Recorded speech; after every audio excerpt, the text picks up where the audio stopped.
Hi po, maluto ako ng kalderetang baka. Lagyan ko ng 3 tablespoon na mantika.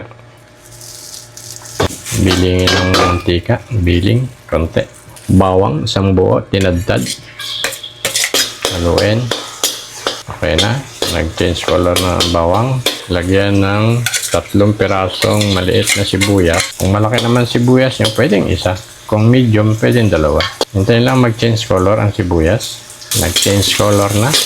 Ilagay ko na yung baka. 1.5 kilong kimchi. Mga kimchi yung kalitiran.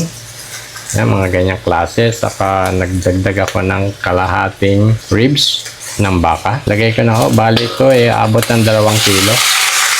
Haluin.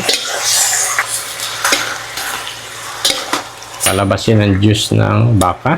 Balikan ko ng 5 minuto. Buksan ko na. 5 minuto na po. Haluin. Nag-change color na po ang karne. Lagyan ko na po ng pampalasa. 3 tablespoon na patis. Ito pong magiging pampaalat niya, patis. 1, 2, 3. Lagay ko na rin po yung 3 dahon ng laurel. Haluin. Pakuluin saglit, 2 minuto. Para tumalab yung pampaalat. 2 minuto na. Ilagay ko ang 5 tasang tubig, pampalambot. 5 cups hanggang 6 na tasa. Depende po sa tigas ng karne. Takpan ko, palambutin ko ng 1.5 oras. Medium fire lang po. Buksan ko na at maabot na ng 2 oras. Na, gulo. Testingin ko. Kuha ko ng isa. Malambot na ho. Umihiwalay na oh. Malambot na ho. Ilagay ko na yung tomato paste saka tomato sauce. Yung tomato sauce yung 240 gram. Ito kasi itong maliit na to 115 gram. Pwede kayong bumili ng isang malaki ng konti. Ilagay ko na. Isang maliit, isa pang maliit. Saka 1 pouch na tomato paste. Ganito lang po kalaki. 70 gram. Bali 3 tablespoon po ang katumbas nito. Haluin. Dandahan lang halo kasi malambot na. Lagay ko na yung liver spread. Tunawin. Pakuluin ng 2 minuto. Buksan ko na. Naka 2 minuto.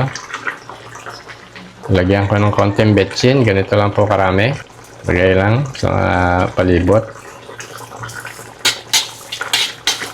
Lagyan ko ng peanut butter. Ito po ay optional. Pwede pong meron, pwede pong wala. 1 tablespoon na peanut butter. Ilagay lang po sa paligid ng sabaw. Ito po ay magbibigay ng dagdag lasa sa aldareta. Manamis-namis na maalat-alat ng konti. Pwede naman pong wala. Pero mas maganda po merong konting peanut butter kahit na 1 tablespoon. Mas lalo po siyang lalapot. Maglagay din po ng 1/4 bar na cheese. I-grate lang. Pwede pong meron, pwede pong wala rin. Pero mas maganda po lagyan nyo para maging creamy yung caldereta. Lagyan ng 2 bell pepper. Yung maliit lang na bell pepper. Kung malaki naman kahit isa lang po. Lagyan ng 3 taktak na black pepper na powder. 1, 2, 3. Haluin. Dandahan lang pong halo para hindi malasog yung karne. Kasi malambot na po. Lagay ko na rin ho itong pinirito kong patatas saka carrots. Luto na rin ho itong patatas at carrots. Haluin. Ito po ay inabot ng 2 oras hanggang sa maluto. Kung kinusong mo pong tubig, yung nilagay ko pong 5 basong tubig. Ito ay pwede nyo pong lagyan ng sili para umanghang. Siling Thailand. Para kung sino po yung gustong medyo maanghang, pwede po. Kung sino pong gustong sumubok, subukan nyo po at magugustuhan nyo. Sigurado pong magugustuhan nyo. Marami pong salamat.